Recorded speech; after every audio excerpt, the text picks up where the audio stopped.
ಕೋತಿ ರಾಜನ ಮೂರ್ಖ ಸೇವಕ. ಒಂದು ರಾಜ್ಯದಲ್ಲಿ ಒಬ್ಬ ರಾಜನಿದ್ದ. ಅವನು ಒಂದು ಕೋತಿಯನ್ನು ಸಾಕಿದ್ದ. ಅವನು ಹೋದಲ್ಲೆಲ್ಲ ಕೋತಿಯು ತನ್ನೊಡನೆ ಕರೆದೊಯ್ಯುತ್ತಿದ್ದ.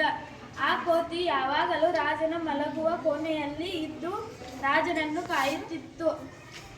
ಒಂದು ರಾತ್ರಿ ರಾಜನು ಮಲಗಿ ನಿದ್ರಿಸುತ್ತಿದ್ದ. ಕೋತಿಯು ಅವನಿಗೆ ಬೀಸಣಿಗೆಯಿಂದ ಗಾಳಿ ಬೀಸುತ್ತಿತ್ತು. ಆಗ ಕಿಟಕಿಯಿಂದ ಒಂದು ನೊಣ ಹಾರಿ ಬಂತು. ರಾಜನ ಮೂಗಿನ ಮೇಲೆ ಕುಳಿತಿತ್ತು. ಕೋತಿ ಆ ನೊಣವನ್ನು ಹೊರಹೊಯ್ಯುವುದರಿಂದ ತುಂಬಾ ಪ್ರಯತ್ನಿಸಿತು, ಆದರೂ ನೊಣ ಹೋಗಲಿಲ್ಲ. ಕೋತಿಗೆ ಕೋಪ ಬಂತು. ಅದು ನೊಣವನ್ನು ಕೊಲ್ಲಲು ಖಡ್ಗವನ್ನು ಎತ್ತಿಕೊಂಡಿತು. ಕೋತಿಯು ನೊಣವನ್ನು ಓಡಿಸಲು ಮಾಡಿದ ಪ್ರಯತ್ನಗಳಿಗಾಗಿ ಶಬ್ದ ಉಂಟಾಗಿ ರಾಜನಿಗೆ ಎಚ್ಚರವಾಯಿತು.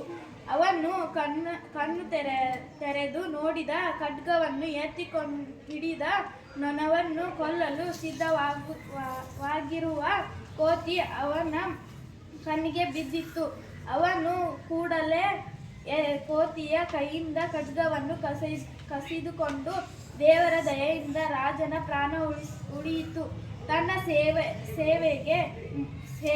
ಸೇವಕ ಮೂರ್ಖನನ್ನು ನೇಮಿಸಿಕೊಳ್ಳಬಾರದು ಎಂದು ಅರಿತು ಅದು ತನ್ನ ಪ್ರಾಣಕ್ಕೆ ಸಂಚಕಾರ ಎಂಬ ಅಮೂಲ್ಯ ಪಾಠವನ್ನು ತಿಳಿಯಿತು.